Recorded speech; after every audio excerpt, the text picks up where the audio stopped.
Steel Curtain Network. Touchdown! Touchdown para Calvin Austin! El Monte Washington es arma. ¿Quién más? ¿Quién más? DJ Watt! What is going on, Pittsburgh Steelers fans? And welcome back to another episode of the Steelers Preview. I'm Jeff Hartman, joined by Dave Schofield and Brian Davis, as we preview something. In this case, coaching staff. Mike McCarthy's making moves. Dave, welcome to the show.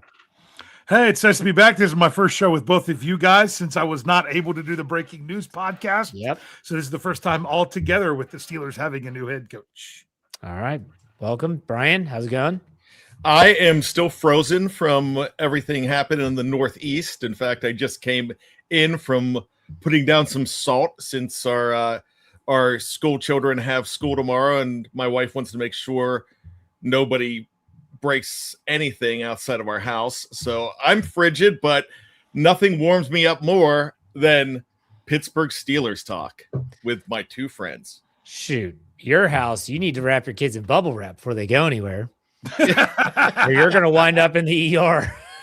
I mean, we've got to. Okay. The next one, I get a free Starbucks.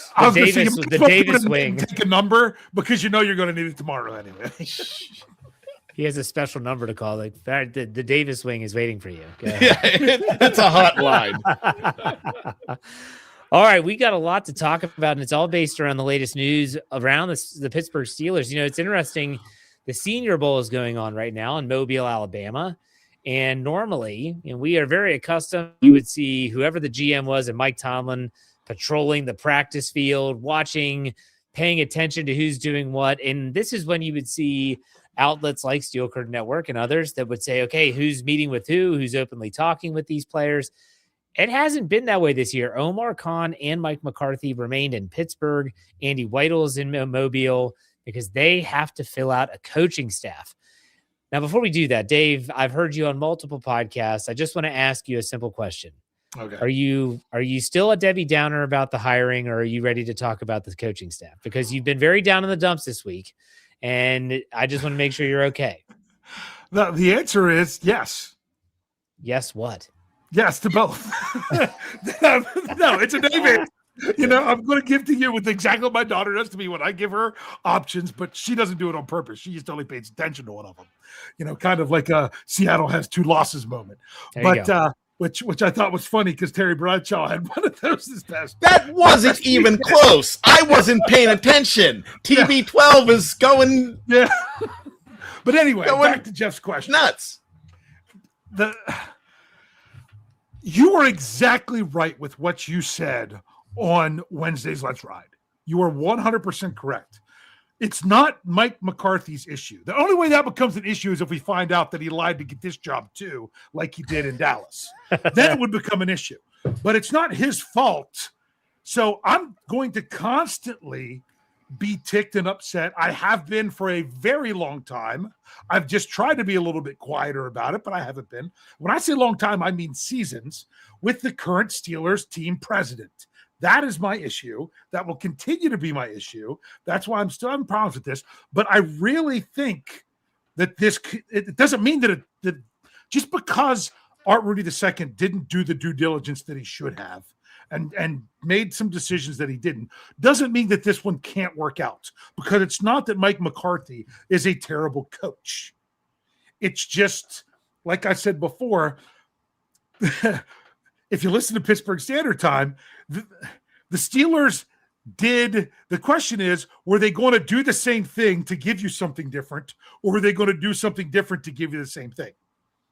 That's what happened, where they went different in the way that they hired. They didn't go first-time head coach. They didn't go, young coordinator. They went on the defensive side of the ball. They went the exact opposite.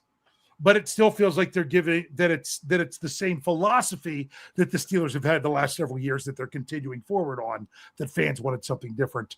But to me, he's the coach. I'm going to get behind him 100% because he's the Steelers coach, and that's all that matters with that. So I know we're going to talk about some of these.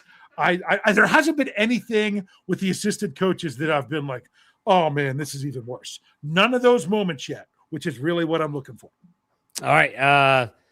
Brian, I've talked with you, obviously, on the Breaking News podcast last Saturday about this, and heard you on the Here We Go Steelers show and on Bad Language this week on our audio-only platform, so make sure you check those out if you're watching us live. Anything change with you, Brian, in terms of your mentality approaching this Mike McCarthy era? First, Jeff, could you refresh me on what I've said? I don't even know. I'm kind of I'm here with the Mike McCarthy hiring. I like Dave. I mean, I've always talked about my pilot is my pilot, and I'm behind the pilot because I don't want him to crash the plane while I'm on it. And I've been on this Steelers plane for a long, long time. As long as it's not a hiring because the guy's got Pittsburgh roots, that's the only thing that I don't care about that. What was a train wreck last year in Dallas was not Mike McCarthy. A lot of people were trying to blame him for some things that went on there. There were some good times in Dallas there. There were obviously some good times in Green Bay.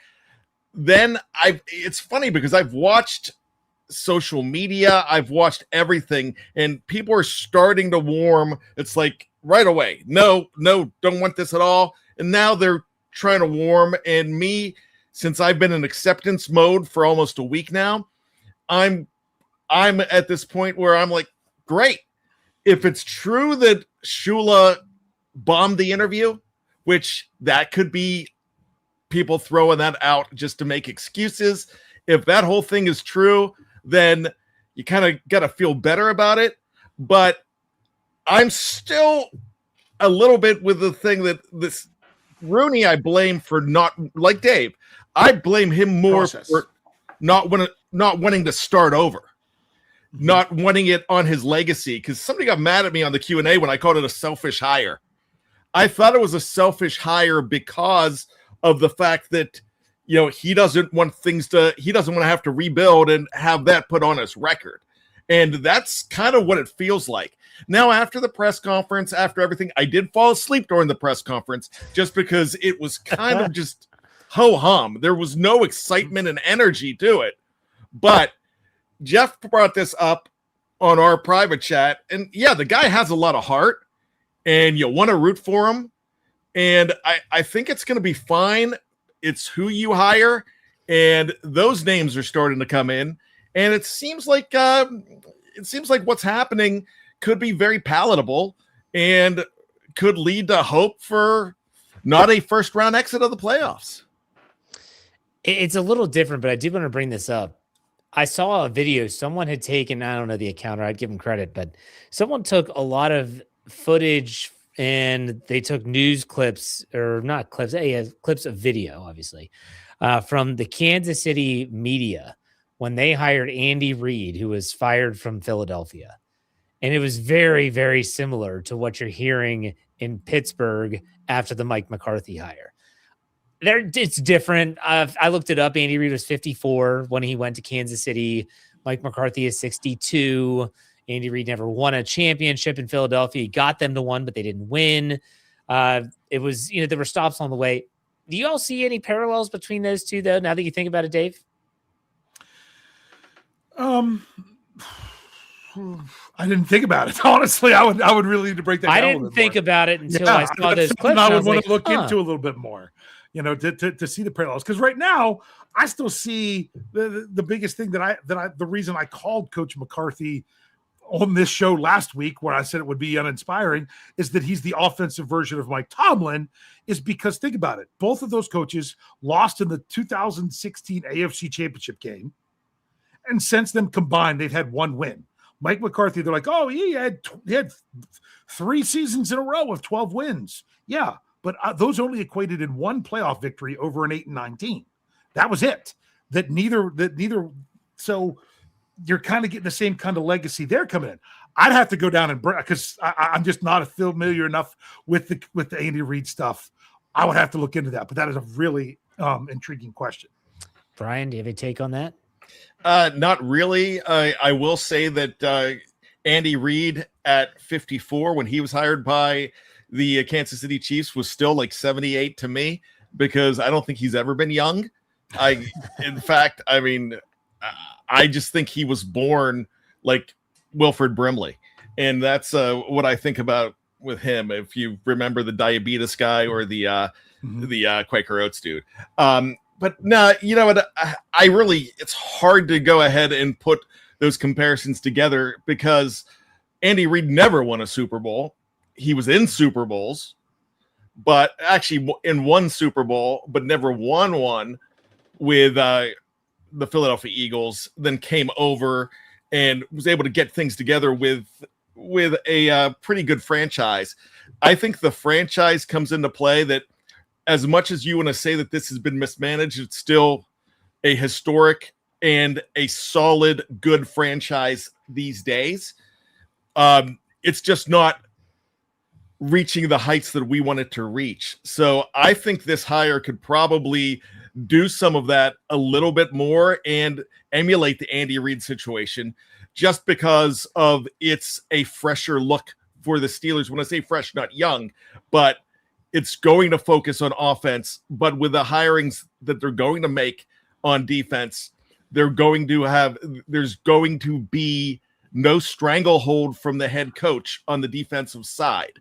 And there was a lot of input on the defensive side in the Tomlin administration. Dave, did you want to say something? Yeah, this is from a while ago. Something Brian said a while ago. I just didn't want to. It's not something he said that was incorrect or anything. It was something I wanted to throw something out there. He mentioned about the whole reports of Chris Shula bombing the interview. A bombed interview could simply be someone came in with a vision and a way that they wanted to do things for sure, and it did not line up at all with what the organization wanted. That's a bombed interview. Doesn't mean that it's someone that just couldn't articulate or anything else like that. It could just be like he came in and what he wanted to do and what the Steelers were wanting just weren't. I mean, it was oil and water. That could be what that is. And honestly, that's what I am assuming it is, but I don't know that people are necessarily thinking of that. And Dave, that's one of the things that happened to Jesse Minter in Las Vegas. They just weren't really seeing the same side of the ball. They were not looking at the same thing as far as coaching staff and things like that. So yeah, that very well could be true. Because I mean, if Shula comes in and saying, "Hey, I want to do this, I want to do that, I want to pay my assistant coaches well. I want to have a huge staff. I want to do this different. I want to do that different. I want to do analytics. I want to do this, that." All that stuff, Art Rooney II is going to hear that, and it's going to make his head explode. And he's going to say, "No way." So it could have just been that the visions were off. So two things I want to bring up. First, let's go back to Andy Reid for a second. If you want a good laugh and you've never seen this footage, go to the Google machine and type in Andy Reid pass, punt, and kick. And they have footage of when he was a kid. Yeah. And he was in the pass. I've seen it. Kick. He looks like he had, I mean, he was like 3 feet taller than these other poor little kids. This poor little he probably had the mustache already. I mean, it's hysterical. And he's bombing kicks and stuff. Anyways, that's one. Two, the only time you can bomb an interview is if you're interviewing with Cleveland. Did you hear what the Browns in their analytics department make coaches do to be a part of the interview process? They have to write like a 4-page essay. They have to take these intelligence surveys and stuff to get the type of learner they are. It is insanity. You win by being the coach of the Browns. And the owner could come in and say, "I know the analytics department wants Jim Schwartz, but we want Todd Monken," right? That's right, guys. I signed your checks. We're getting Todd Monken. And then Jim Schwartz goes berserk. So that could be a bombed interview if you don't ace the essay that you have to turn in and all the other stuff that they forced to. It's weird. Crazy stuff, the Browns. But let's talk about the Steelers and their news and rumors and reports. I want to make this very clear. The only coaching hire that has been reported by the Pittsburgh Steelers as official is one Mike McCarthy. That's it. Everything else that we're hearing is strictly reports, not just from the Pittsburgh media. It could be, let's say it's a Dallas Cowboys coach that is leaving. They have connections with those agents and those coaches. So they put it out there. Hey, this coach is going here, whatever. I want to start with, before we even talk about new coaches, let's talk about the 3 coaches that have been retained from Mike Tomlin's staff. Tom Arth, quarterbacks coach. Scott McCurley, inside linebacker coach. Gerald Alexander, defensive backs coach. Now, just so we're clear, Tom Arth, he's got a connection with a lot of different people in this realm. Aaron Rodgers in particular, Scott McCurley, he has ties with McCarthy going back to Green Bay, then going down to Dallas. He's also a Pittsburgh guy. And then Gerald Alexander, who has a connection with the guy who a lot of people are thinking is the front runner for the defensive coordinator role. Guys, out of those three coaches, were there any surprises that a coach that was retained, or maybe a coach that was not retained, you thought they would keep him? Dave, I'll let you go first. I would say out of those three, the one that I would be that I was the most surprised of was the defensive back coach. Not as much as him as I was less surprised of the other ones. With Arth and with and the linebacker coach having the tie to McCarthy already. So that was the least surprising of those three. The most surprising of those three. I honestly thought that Eddie Faulkner was one that I thought might stick around, and I thought Carl Dunbar, but that one was reported days ago that he was not going to be retained. So those were a couple that I thought might be worth sticking around. But at the same time, if this is the time you're going to move on with people, then this was your opportunity. So I'd have to say Eddie Faulkner is my most disappointing one that they didn't keep. All right, Brian, what's your take? I think for me, it's Zach Azzani. I hope I'm pronouncing that right. Yeah. The wide receiver coach. He was somebody that it seemed was very, very well respected with the team. And as far as everything else goes, a lot of people will talk about, how the wide receivers looked last year, but my gosh, he probably got more out of a group that other people could have, because they just didn't have a good stable last year and a stable situation as well to go along with that stable. But as far as everything else, I was surprised with Gerald Alexander, but very pleased, because that's a guy that I was hyping up last year.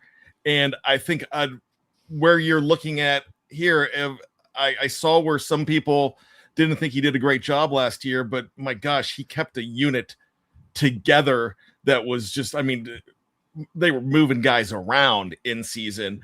That was a group that just was in shambles with the loss of Deshaun Elliott. Then you're bringing in guys like Peppers. You're bringing in Kyle Duggar. You're bringing guys in, and you got a lot out of.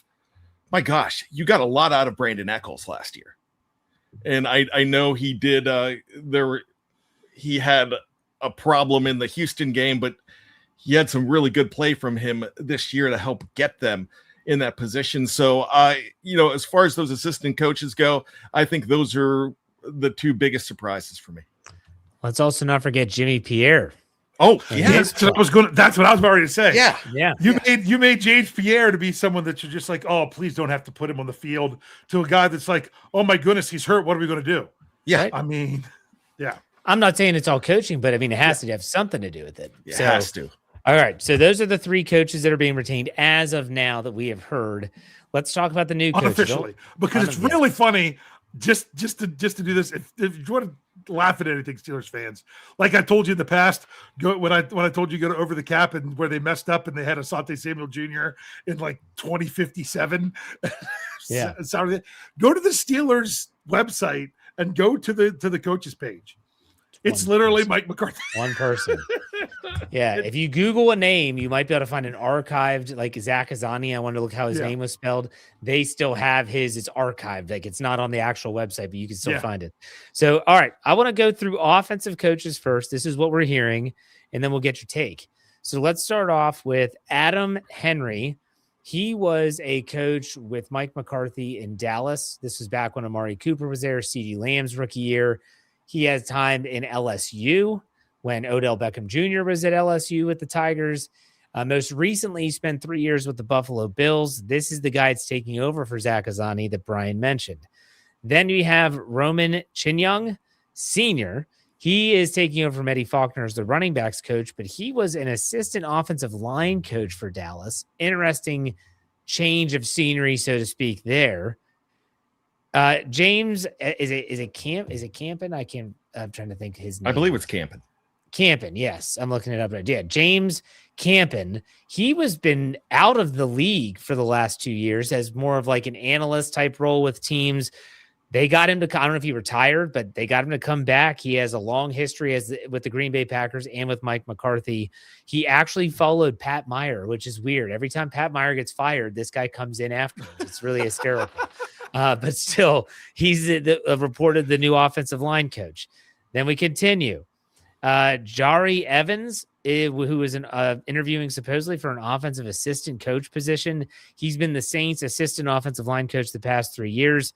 That's what we have so far on offense. I'm going to talk about coordinating stuff here in a second. What did you think of those, Dave? Anything stand out? I haven't heard terrible things about the offensive line coach. So that's just one of those, when Pat Meyer came in, he was coming in, not, from getting fired from a team that was not very good on the offensive line. So at least it's not that. So it's not terrible. From what I understand, he's pretty well respected. Yeah. Just like with a lot of these things, we just got to see if it works. Pat Meyer, at one point, everyone wanted him run out of town. And then it's kind of like, well, maybe he's doing an okay job. But he actually is going to Buffalo. For those who are curious, where's Pat Meyer going? He's going to go with the Buffalo Bills. Brian, what's your take on these new coaches? Reported. I don't know enough about them, but I like Dave. The Campen thing reminds me of those guys that there was a guy with the Broncos for so many years, the guy with the Patriots so many years, coming back into it after being in advisory positions, and someone that's been there, done that, and not run out of town. So I'm fine with Campen. The idea of Campen, like I said, don't know much about him. He's not Adrian Clem. He's not. He's not. The guy that's in Sean Surratt, who they actually love in Jacksonville right now. They actually like this guy in Jacksonville. He's not Sean Surratt. But this fan base, unless his name is another double M, Mike Munchak, they're not going to be happy, which that ship has long sailed. He's never coming back. But I'm fine with Campen. Jari Evans is very interesting to me because he's a Hall of Fame finalist this year, and he hasn't been out of the game that long. And anybody that's been doing stuff in New Orleans last year, you kind of got to look at, because they really had nothing in New Orleans, and that includes the quarterback position, and they really coached that team up to get to 5 or 6 wins. So I'm going to say this. I like the direction that they're going in. I like that it's an offensive mindset, and I'm ready to go. I just got to trust that these people know what they're talking about, because I don't know assistant offensive line coaches. Okay. Now, there have been reports of 2 people that are being brought in for offensive coordinator positions. Now, remember, Mike McCarthy openly stated he will be calling plays. So the offensive coordinator is going to have to mesh with what he wants. He's going to help put the installs in. I talked with Kevin Smith about this on my Friday Let's Ride podcast in terms of what does an offensive coordinator do if the head coach is calling plays. So first, Scott Tolzien, former quarterback with the Green Bay Packers. He spent the last few years as the same quarterback coach. He was in for the offensive coordinator interview, but then a new candidate emerged. That is Vikings pass game coordinator and tight ends coach Brian. Oh my gosh, let's hear Angelicchio. So yeah, he's been on the Minnesota staff since 2022. Former Pitt offensive assistant and tight ends coach. So he's got some ties to Pittsburgh. Those are the 2 names being floated around for offensive coordinator. Any of those 2 strike your fancy, so to speak, Dave?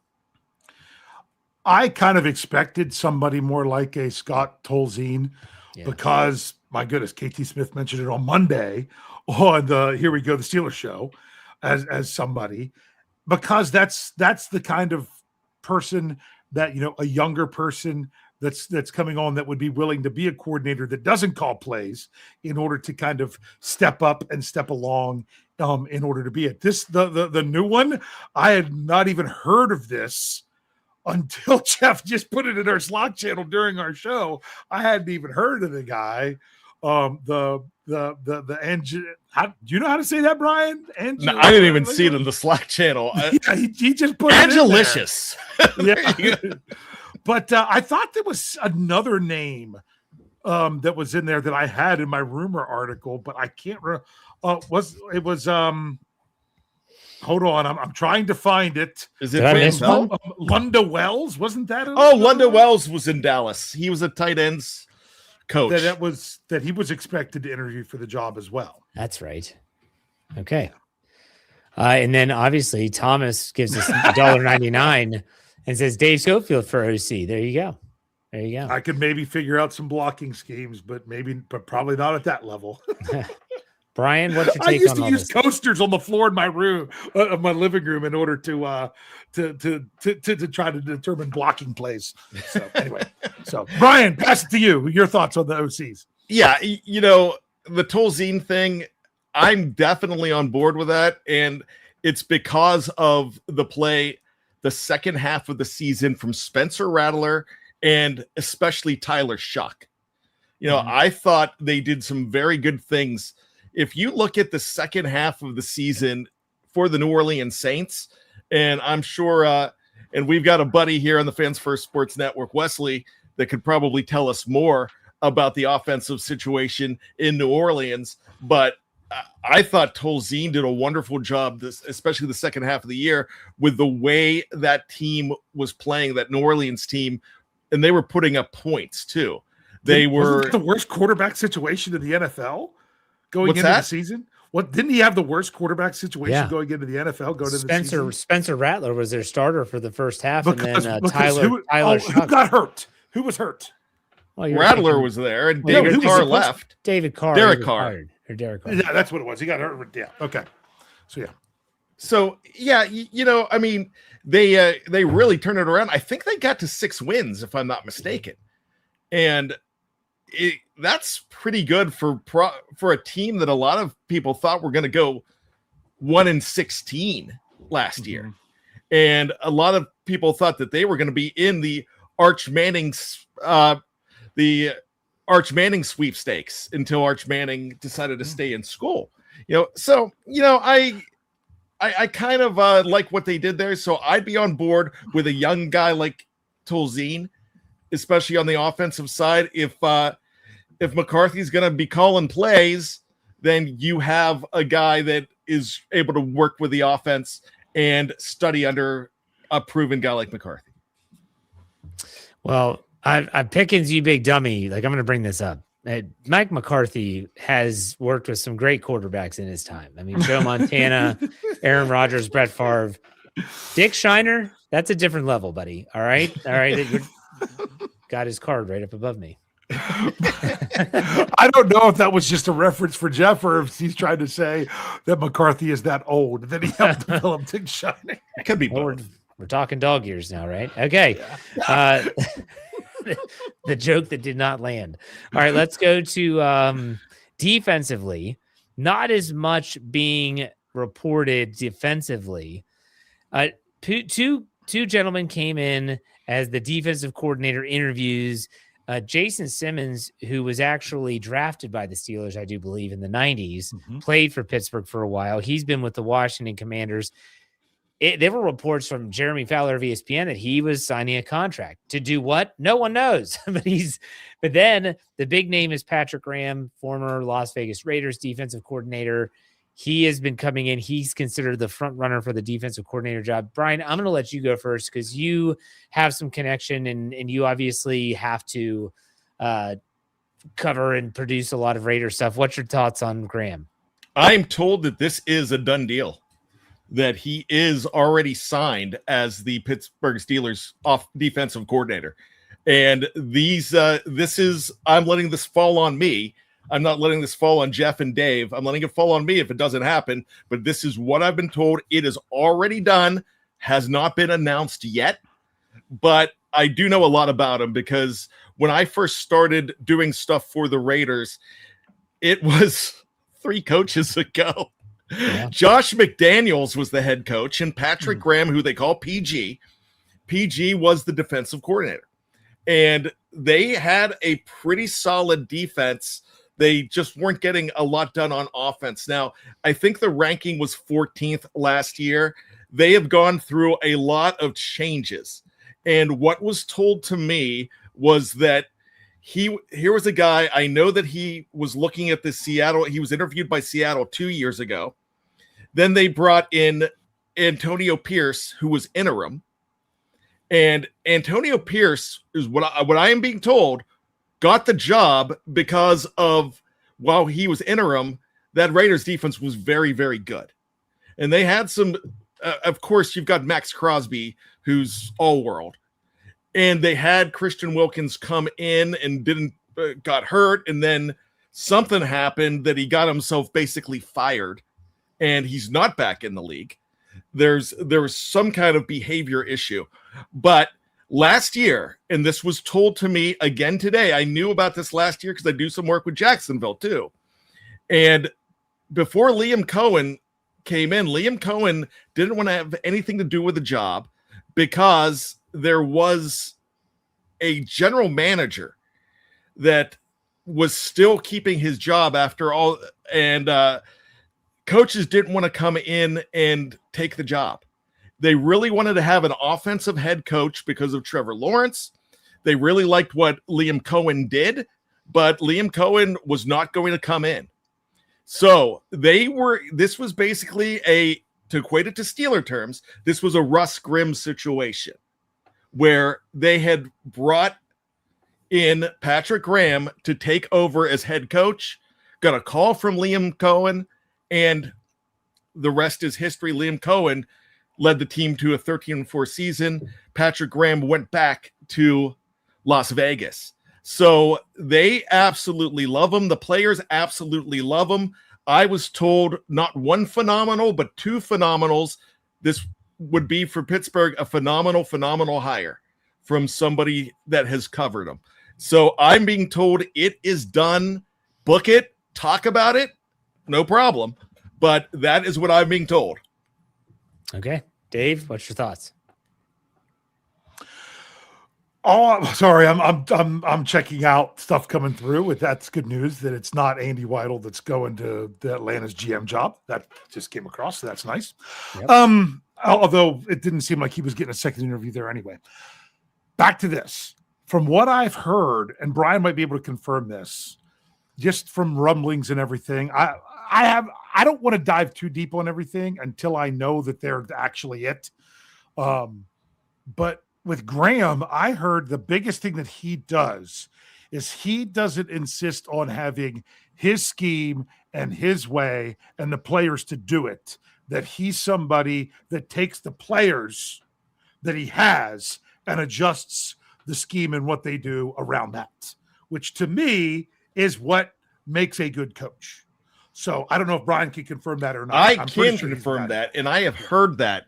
And something that I failed to mention in that entire diatribe was this. When Pete Carroll came in last year, basically took the reins off of the defense and wanted to handle the defense because Pete Carroll's always been a defensive guy. And it went very badly because of that. And they're blaming a lot of the problems right now on Pete Carroll from last year. So they are saying that I have heard for 3 years how great PG Patrick Graham is. And when I heard his name mentioned, I was celebrating right away. And I'm a guy who was saying, oh, hey, go out and get Raheem Morris, go out and get David Shula. I'm elated. And I've listened to this guy's press conferences 16 times a year for the last 3 years. Yeah. I will say this. The one thing that intrigues me about Graham is because really when you have a head coach who's calling the plays, the offensive coordinator isn't that big of a deal compared to the opposite. Obviously, defensive coordinator is going to have to do his own staff. And I love what he's done with Max Crosby. Max Crosby was all over the field. They lined him up everywhere. he was able to maximize Max Crosby, no pun intended. And until this past year, where Max Crosby was banged up a lot and had a lot of injuries and got shut down early. And as Brian alluded to, Pete Carroll kind of messed with that a little bit. I'm hoping he can figure some things out with players like Nick Herbig, TJ Watt, and such. So I'm intrigued by that for sure. So that's who we did. Did I miss anyone else, Dave, for the rumors or reports? Well, I mean, we could talk a little bit more about who was it? Simmons. To me, I think you're going to see like some kind of senior defensive assistant / in the secondary. That's why I was surprised that they kept the secondary coach, because this might be what Simmons does as well. It kind of like what Terrell Austin was before Terrell Austin was the defensive coordinator. He oversaw everything with the secondary, and they still had a secondary coach and stuff like that. So who knows what that's going to be when they announce it. But then again, we thought someone who was going to be the assistant offensive line coach ends up being the running backs coach. For all we know is that Campbell's going to be like the outside linebacker. Or we don't have a defensive line coach yet either, right? No. Jason Simmons might end up with the special teams. Who knows? Yeah, who knows? Yeah, he might. Maybe he's the special teams coordinator. Yeah, who knows? Yeah, because obviously, for those that don't know, Danny Smith is now down in Tampa Bay, so the Steelers are going to find a special Ben teams Trone, not Ross, but his big brother, who was in Cleveland. The Steelers had requested, but he ended up taking the job with the Rams. Yep. Okay. All right. Okay. So Mike McCarthy is putting his staff together. We went over that a lot, so hopefully you guys learned something. We're going to take a quick break. When we come back, we're going to do some quick bad memories, some trivia, and call it a show. If you're watching live, don't go anywhere. We're not going anywhere. Stay tuned. We'll be right back. All right, we are back. Thank you all for being patient. Let's see here. Nope. Okay, no super chats. Just want to make sure. Now let's do some bad memories. Brian, you're doing a memory that's not related to the Pro Bowl, thank God.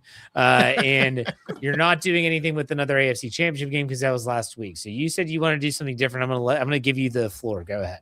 All right, let's go back to 50 years ago, actually 52 years ago, for the greatest draft in NFL history.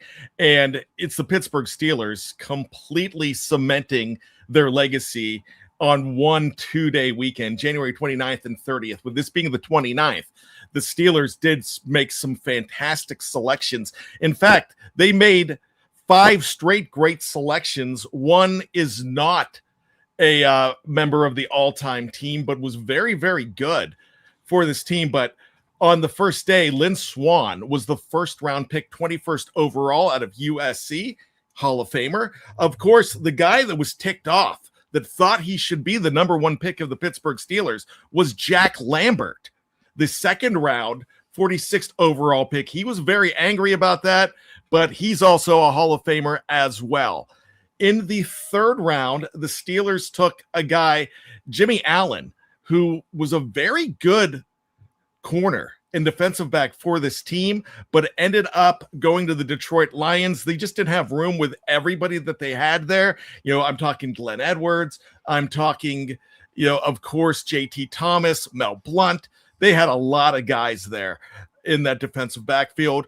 Jimmy Allen is most famous for, in 1980, when they started at 4-0, the Detroit Lions, he sang their version of Another One Bites the Dust. He was the lead singer for them. How about that? Something you did not know. John Stallworth was a guy that they were trying to wait to take. And then Bill Nunn came in and said, you guys got to take him now. Trust me. This is the guy. Do not mess around with John Stallworth. Get him now before somebody else figures him out.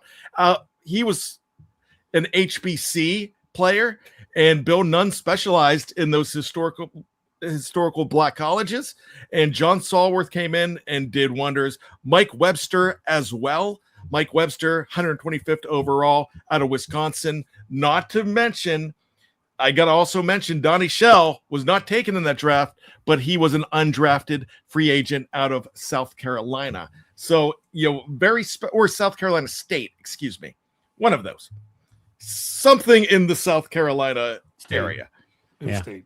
But anyways, a fantastic draft. It's probably the reason that we're all here today, because I don't think that the Pittsburgh Steelers are a legacy team and have the following that they have now without that 1974 draft. Greatest draft of all time, if you ask me. Yep. I don't think there's any denying that. So No. those are good bad memories. I don't want to be a Mr. Correcty Correctorson, but I'm going to kind of be. Jimmy Allen was not a third-round pick. The Steelers didn't have one. Oh, Jimmy he was a Allen fourth-round pick. He was a fourth-round pick. He was actually after Stallworth. He was between Stallworth and Webster. Okay. He was picked number 100. But wasn't the story that it was that Noel actually wanted Stallworth more than anyone, and he was ready to take him in the first round, and they said no, wait, and then he wanted to take him in the second round, and they said no, wait, they didn't, and then he had to wait, and then finally they're like, okay, now do it. So yeah, that was interesting. If people want to know, like, there's a book up there. It's On the Clock by Jim Wexell. Yes. That chapter is an unbelievable read. Where Chuck Noll was saying to everyone, "We got to get Stallworth," and like, he's going to be there. And he's like, but what if he's not? Like, we got to get him. Like, trust me, we have other pressing needs. Let's just go through the plan.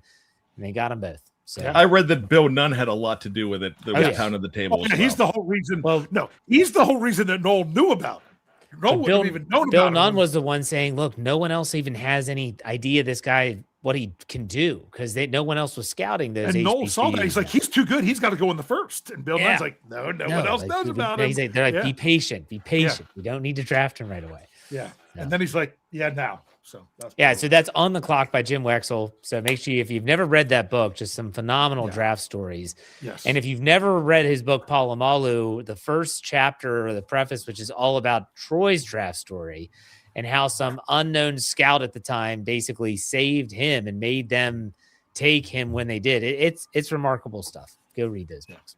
All right, Steeler Fan 69 gives us $5. Let's do this before trivia. It says, how do you know how heavy a chili pepper is? Give it away now. There you go. I'm going to be Mr. Correctorson again. That should have been WEIGH. I love when Dave says, I don't want to be Correctorson, but then he's going to be Correctorson. I don't want to be, but you force me to be. That's the problem. And you just totally ruined my Red Hot Chili Pepper vibe that I had going there for a second. Like, I love that song. That's such a great song. From Blood Sugar Sex Magic, I believe. Fantastic album. I think it's time to throw at Steelers Superfan Dad Under the Bridge down. All right. I'm more partial to Bedrock Anthem. Of course. Is that Weird Al Yankovic? Yes.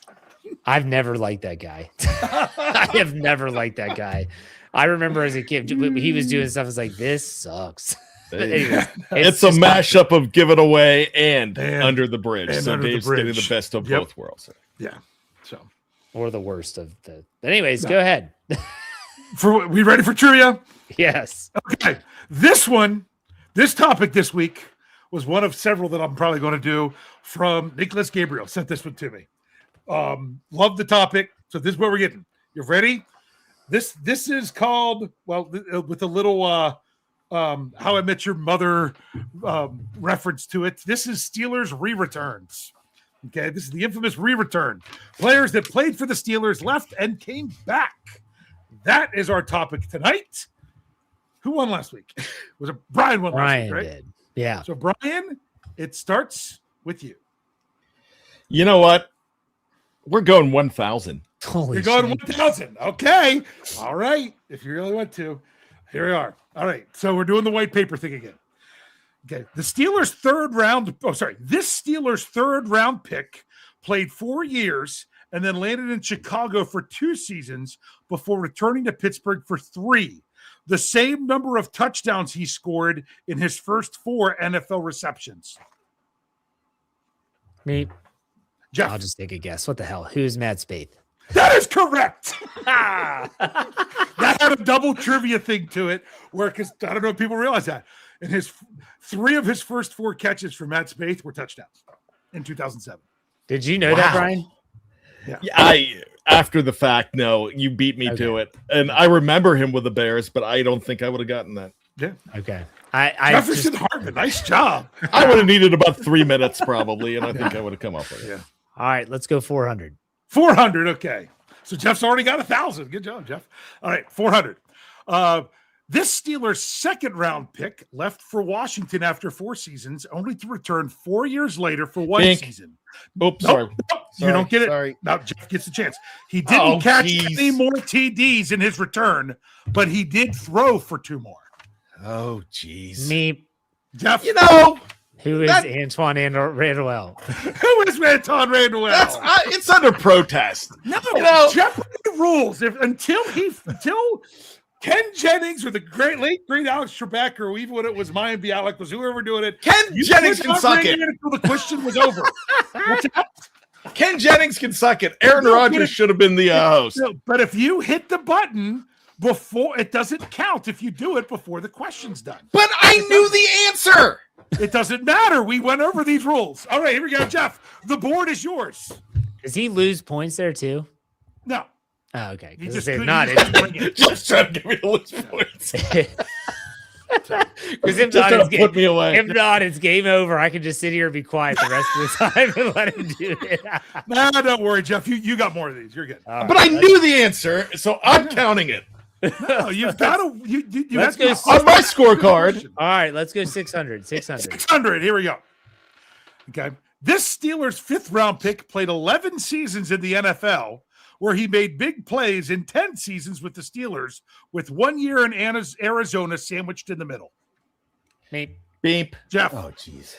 Who is William Gay? who is big play Willie Gay? That is correct. All right, I'm frozen. Hold on, give me a sec. Okay. So Jeff is frozen. He'll be back. Okay, go, Dave, go. He hasn't picked the count. He hasn't picked the number. We've got 200. All Jeff has to do is not. You know what? We could finish it because Jeff's not going to. I'll do my Jeff impression. We'll take it for 800, Dave. Jeff is not going to buzz in anymore because all he has to do is not answer and he wins. All right. So, yeah. So we've got the 200. We've got the 800. Let's go 800. Oh, you're going to finish on the 200? Okay. All right. 800. Here we go. This Steelers second round pick was first team All-Pro in his 4th year in Pittsburgh before snaking his way to a new home. He returned for 1 season 10 years later. Beep. Brian. Who is Chad freaking Brown? Judges? Okay, we'll give it to you. Thank you. He was not known as Chad freaking Brown, but but yeah, that is it. Did you like the little snaking his way? He used to have snake calendars too. Yeah. Yep. That was So cool. I didn't believe it was 10 years. After 10 years, he came back for 1 season. Yeah, he was. He was there for a Super Bowl run, wasn't he? Who? Chad Brown? Yeah, was he a Super Bowl champ with the Steelers? No. 2008. When did he come back? Nope. He came back for 1 season in 2006, the year after they won. Oh, okay. Yep. All right. And to finish it off for 200.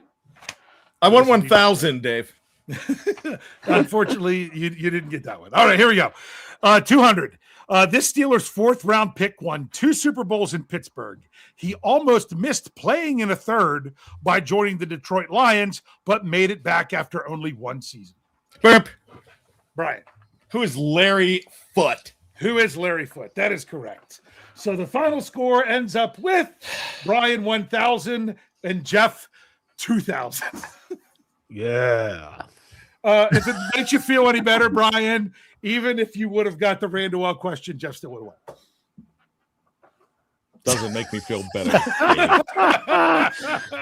Because Jeff got the Matt Spates one right off the bat. But I knew the Willie Gay one too, but I had to wait till that stupid white paper dropped. Yeah. You have to wait for the question to be done. That was there were some that weren't said. So if you do this one again, I mean, I was trying to go with people like you can get guys that disappear for a while and come back that were like undrafted free agents or were they on the practice squad and maybe there for a game or so. But yeah. Well, that was a 1st round pick that I was waiting for, and we never. Oh yeah, I thought I know there's actually. I'm not going to say anything because if you do another one, okay. Yeah, if I do, that would be much later. So okay. You know what? Right. I'm not going to add who is Brian Davis to the list because when I leave, I'm not coming back, Dave. All right. I don't know let's do some final thoughts. Let's go to Ken Jennings. I mean Brian Davis. Go ahead. once again, Aaron Rodgers should have got that job. He was very upset that he didn't get it too. He's a sore loser like I am, apparently. I didn't think I was a sore loser, but I am. Matt Spaeth. What's that? Matt Spaeth. Oh, okay. He's going to always bring Matt Spaeth up to me. All right. So here's the deal. My final thoughts are just going to be fast and simple. Pittsburgh Steelers, a lot of people, whether they're disgruntled now, will be back in the fold come August. I'm back in the fold. I got back in the fold probably 2 hours after the podcast with Jeff the other day. I mean, it's a personnel move that I will tell you this, and it's proven even more. I don't have scouts in my living room. I don't have the knowledge of who these assistant coaches, who half of them that we talked about today are. But I will tell you this. If we as fans are looking for offense, I like who they brought in. We were looking for a defensive coach because that's the way that the Pittsburgh Steelers have always done business, a unknown or a very young up-and-coming coordinator. They have a guy that has a proven track record. They're bringing in supposedly a guy. They're going to talk to guys that are young and upcoming as far as offense, an established guy as far as a defensive coordinator. So at this point, you have somebody that can take care of the defense with hands off. Mike McCarthy is not putting his hands on the defense, and that is actually not a bad thing. And I'm not saying that Mike Tomlin was a bad thing there. I'm just saying that 2 hands in the cookie jar are not as good as one making all the decisions. So I kind of like that. I kind of like a coach to have autonomy, being able to go ahead and make all the decisions that he needs to make. As far as Mike McCarthy, he's going to trust whoever he hires as the defensive coordinator. I'm still putting my money down on Patrick Graham because that's the intel that I have. But this is shaping up a whole lot better. A lot of fans right now are feeling better than they did when we first had the podcast. And Jeff and I probably talked for about 10 minutes after that Breaking News podcast, consoling each other as far as Steelers fans go. But now, heck, I'm on board. Let's go. Yeah. Dave, final thoughts. Yeah, like I said, I was not inspired by the hire. I don't think many fans were inspired by the hire. But when I stop and think about it, people are not going to like this, and a lot of, because you have the anti-Tomlin people. Do the Steelers have a better head coach than what they had last year? I'm going with a no as just a head coach. But if Graham is the defensive coordinator, but I would say it's extremely close. You could flip a coin on this. If you're going with the defensive coordinator, already like if Graham is the new DC, better than what the Steelers had. Then if you look at offensively, I'm like, but if you're looking at your head coach is really calling your plays and being your de facto offensive coordinator, like that much better than what the Steelers had last year.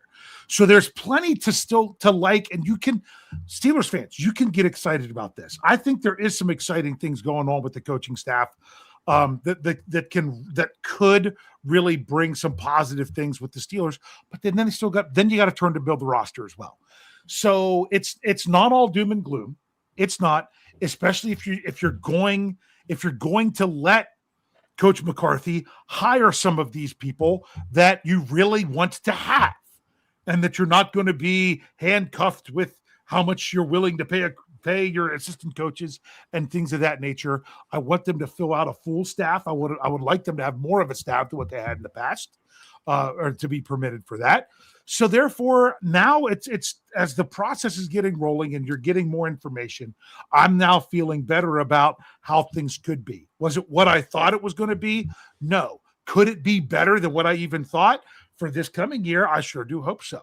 So hopefully a lot of other people are coming around to it as well. But to each their own. You have to go through the process yourself.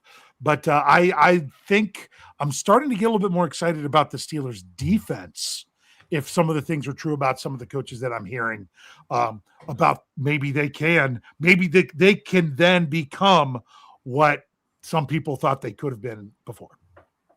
Yeah, very well said. We just got news during the show. I think Jerry Dulac at the Pittsburgh Post-Gazette saying Graham's interview is supposed to be Friday now.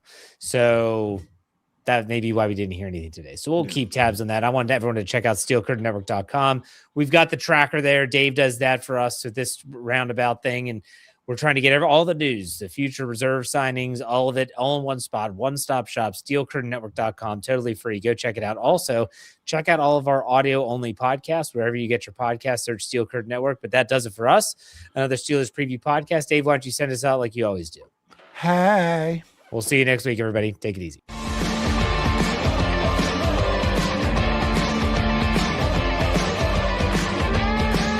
Steel Curtain Network.